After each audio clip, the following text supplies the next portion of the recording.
gorgeous. Pause menu aside that you're seeing here. The ships are highly, highly detailed. I'm going to be zooming in on one here in a bit, and you'll see what I mean. They're pretty true to form when it comes to how their comparisons on the tabletop Battlefleet Gothic game was. The design is spot on, and they really do look like they were lifted straight from the tabletop. And that was something that it shares with Battlefleet Gothic 1, especially the Imperial ships, which I don't have shown here. This is the Necrons and the Eldar that are going on. The Imperial ships look like massive cathedrals, and I am just so impressed with how well it looks. Tindalos should really be commended on just the detail they put into the ships here. When it comes to gameplay, it is a real-time strategy. Small scale, though. So at most, you're going to have anywhere between 3 to 12 ships, depending on what faction you play. Right now, you're seeing the Necrons. These are their biggest, most powerful ships that you see right now.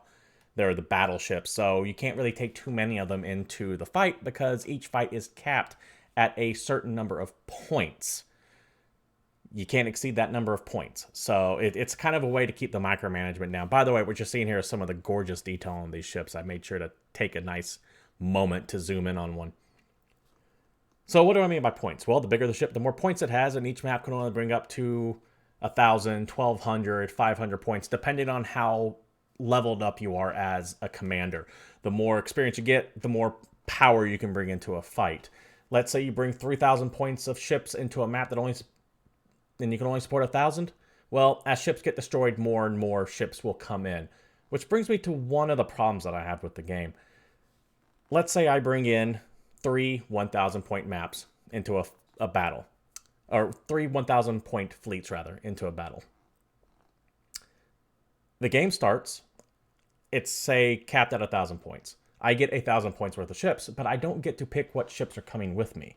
You're kind of at the mercy of the draw, and it's usually going to pick the biggest ones you have. Normally not a problem, but if it's a control map where you have to spread your fleet out and take multiple points, like a capture the flag or capture the zone control style, you're screwed. You're not going to be fast enough unless you deliberately go out and blow up one of your ships to get in some of the smaller ones. I really wish they let you pick a ship configuration at the beginning. The battles themselves, extremely micromanagey. Every ship has a plethora of skills ranging from brace for impact, which reduces damage, to reload, which speeds things up, to a variety of special weapons. Sometimes you'll have bombs you can develop. Sometimes you can fire off little fighters and bombers. Sometimes you can teleport people from one ship to another.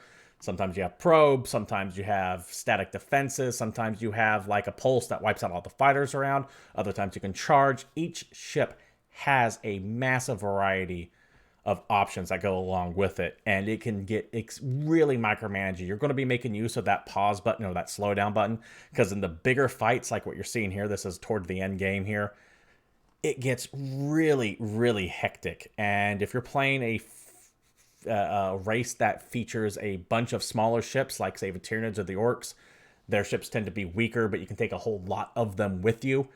You're going to be controlling 12 to 15 ships at once, and it turns into a cluster F real fast. So if you like micromanage heavy games, this is awesome for you. But if you don't, if you just want to kind of master ships and send them off, probably want to avoid this one. There is also a strategy layer outside of this, which is a map of the Eye of Terror region, broken down to multiple sectors. Each sector comes with multiple systems. You move your fleets around to take over systems, and when a fight happens, it comes into this view here, where you fight over the control of the system. Take it over, you get its resources. If you lose, you're forced to fall back, etc. It adds a nice little bit to the single-player campaign, but you're not going to find it in the skirmish from what I've seen. Every race from Battlefleet Gothic, by the way, is represented in here. As I mentioned before, the campaign deals with the Necrons, the Tyranids, and the Imperials. But there's also the Tau, the Eldar, the Chaos, that's the other one I'm thinking of, and the Orcs. Now, the Tau aren't actually featured in the campaign, so keep that in mind. It makes me think there might be an expansion for them later. I doubt they would have gone all that way to add the Tau and only have them in skirmish, but they might have. Who knows what Tindalos was thinking. But I wouldn't be surprised if you saw some expansion dealing with the Tau, being a Tau-focused expansion. We'll definitely see if that happens in the future or not. I do have some issues with the game. One, a lot of tooltips are corrupted, and there's a lot of typos. The problem with that is you don't really necessarily know what each skill does because there's so many skills for every ship. So you need that information. You move your mouse over, you can see the little tooltip popping up. But there are glitches in a few of them. Some of them, for example, say information missing or value not found, and it gives you an error message, and you can't tell what the actual button does unless you try it out. And even then, it can be confusing what the effects are. Additionally, there are typos throughout this game. For example, I saw the word from spelled F-R-O-M-N. Kind of unacceptable. And that's a big problem. It's 2 weeks out since this game's been released and it still hasn't been fixed. I saw it very recently. That's a big, big problem. Also, battles aren't quite big enough. I want there to be about twice as many ships on there as you can get. Now, it could be an artifact of the fact that the game is very, very micromanagey. If you're playing with a full Tyranid or Orc fleet and you're taking like a bunch of smaller ships, you're going to be overwhelmed if the game gets any bigger, and the engine might even start to freak out. I couldn't say for certain, but I wouldn't be surprised if there were some technical issues there. But maybe an extra 25% on top of what the cap is would be really, really nice. I just wish battles were a little bit more epic, especially in the end game of the campaigns themselves. Some good things about it, though. Feels amazing. This is a great 40K game. As we all know, if you're a fan of Games Workshop, they tend to be pretty devil-may-care with the license, handing it out to anyone who ponies up. That does mean sometimes we get an awesome game like Space Marine, Dawn of War, or Vermintide, but it also means we get the occasional Fire Warrior or Deathwing, and that's a problem that Games Workshop really needs to address. Fortunately, this is a good Warhammer game. So if you're a fan of 40K or Battlefleet Gothic, this is going to be right up your alley. Another pro is that everything feels massive. Remember, these aren't tiny fighters. These are massive capital ships that carry tens of thousands of people in some cases on them. And they feel slow and ponderous, and that they can take a beating and dish it out too. And the game does a really good job of making these things feel like they're truly powerful. Hard to do when you're not really dealing with a first person's perspective and you don't have that immersion. This game does it pretty well.